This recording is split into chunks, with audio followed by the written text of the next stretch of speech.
Shalom sahabatku, sebelum kita masuk dalam perenungan firman Tuhan pada pagi hari ini, marilah kita terlebih dahulu menyerahkan hati dan pikiran kita kepada Tuhan di dalam doa.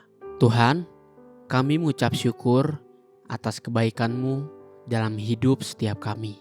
Bapa, pagi hari ini kembali kami rindu untuk diajar dan dituntun melalui kebenaran firman-Mu.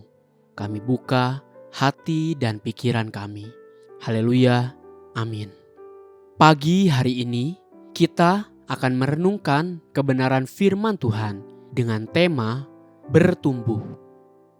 Sebuah tema yang mengajak kita untuk belajar rendah hati dengan memeriksa kembali sikap hati kita di hadapan Tuhan. Mari kita buka Alkitab kita di dalam kitab Markus 10 ayatnya yang pertama sampai yang ke-12. Demikian firman Tuhan. Dari situ Yesus berangkat ke daerah Yudea dan ke daerah seberang Sungai Yordan, dan di situ pun orang banyak datang mengerumuni Dia, dan seperti biasa Ia mengajar mereka pula. Maka datanglah orang-orang Farisi, dan untuk mencobai Yesus, mereka bertanya kepadanya, apakah seorang suami diperbolehkan menceraikan istrinya? Tetapi jawabnya kepada mereka, apa perintah Musa kepada kamu? Jawab mereka, Musa memberi izin untuk menceraikannya dengan membuat surat cerai. Lalu kata Yesus kepada mereka, justru karena ketegaran hatimulah, maka Musa menuliskan perintah ini untuk kamu. Sebab pada awal dunia, Allah menjadikan mereka laki-laki dan perempuan.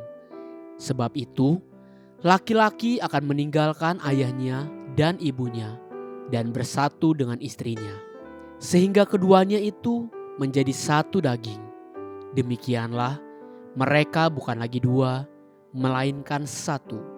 Karena itu, apa yang telah dipersatukan Allah tidak boleh diceraikan manusia. Ketika mereka sudah di rumah, murid-murid itu bertanya pula kepada Yesus tentang hal itu.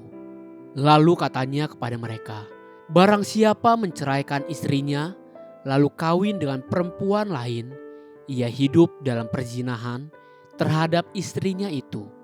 Dan jika si istri menceraikan suaminya dan kawin dengan laki-laki lain, ia berbuat zina.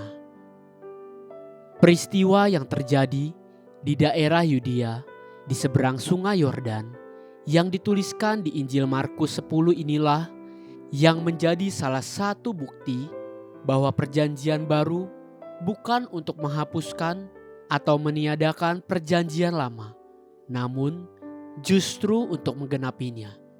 Persis seperti yang Tuhan Yesus sendiri katakan. Matius 5 ayatnya yang 17, demikian firman Tuhan. Janganlah kamu menyangka bahwa aku datang untuk meniadakan hukum Taurat atau kitab para nabi. Aku datang bukan untuk meniadakannya, melainkan untuk menggenapinya. Pada waktu itu, orang-orang di daerah Yudea yang ada di seberang Sungai Yordan bertanya kepada Tuhan tentang hukum perceraian. Namun, kemudian Tuhan bertanya kembali kepada mereka tentang hukum Musa, dan mereka menjawab, Musa memberi izin untuk menceraikannya dengan membuat surat cerai. Kemudian Tuhan berkata, Markus 10 ayat 5 sampai 9.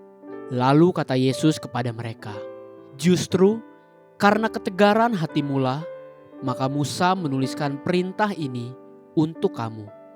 Sebab pada awal dunia, Allah menjadikan mereka laki-laki dan perempuan. Sebab itu, laki-laki akan meninggalkan ayahnya dan ibunya dan bersatu dengan istrinya, sehingga keduanya itu menjadi satu daging. Demikianlah, mereka bukan lagi dua, melainkan satu. Karena itu, apa yang telah dipersatukan Allah tidak boleh diceraikan manusia. Hal yang sama masih menjadi bahan perdebatan dan pengajaran dari banyak hamba-hamba Tuhan sampai saat ini. Apakah perceraian diizinkan di dalam sebuah rumah tangga Kristen? Jawabannya hanya satu, tidak. Dasarnya adalah perkataan Kristus sendiri, Markus 10 ayat 9. Karena itu, apa yang telah dipersatukan Allah tidak boleh diceraikan manusia. Lalu, bagaimana dengan mereka yang sudah terlanjur bercerai karena alasan apapun? Apa yang harus mereka kerjakan? Lebih meresahkan lagi, bagaimana dengan mereka yang sudah bercerai, lalu juga sudah menikah lagi? Disinilah pentingnya keterbukaan dalam sebuah penggembalaan. Pada titik ini, kita perlu belajar untuk memahami bahwa Tuhan selalu dapat mengampuni, namun harganya tetap harus dibayar. Perceraian selalu meninggalkan luka yang begitu dalam, bukan hanya bagi suami istri, juga bagi anak-anak, dan bahkan bagi keluarga besar lainnya.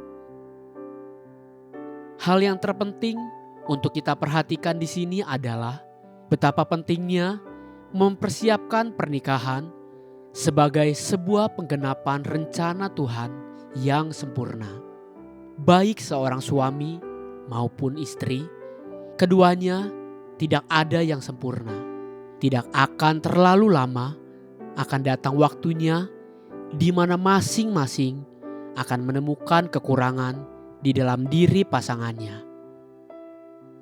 Mengapa ada yang memilih untuk bercerai dan ada yang mampu bertahan sekalipun dia telah menemukan kekurangan di dalam diri pasangannya? Kedua, mengapa ada yang jatuh ke dalam godaan pihak ketiga setelah sekian lama menikah dan ada yang bertahan sampai maut memisahkan mereka? Sebab yang mampu bertahan adalah pasangan yang terus-menerus bertumbuh dan menjadi matang.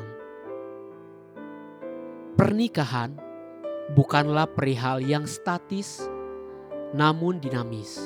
Harus terus bertumbuh secara rohani dan karakter. Itulah yang membuat pernikahan menjadi kuat dan kokoh. Haleluya. Sahabatku, biarlah firman Tuhan pagi ini menjadi terang bagi langkah kita dan kekuatan bagi perjalanan hidup kita sepanjang hari ini. Mari kita menutup renungan ini dengan doa. Tuhan, terima kasih untuk kebenaran firman-Mu yang terus-menerus mengajar dan mengingatkan setiap kami. Bapa, mampukan setiap kami untuk hidup saling melengkapi dan ajar setiap kami untuk hidup setia dengan pasangan yang sudah Tuhan berikan untuk hidup kami. Amin. Jesus loves you and so do I.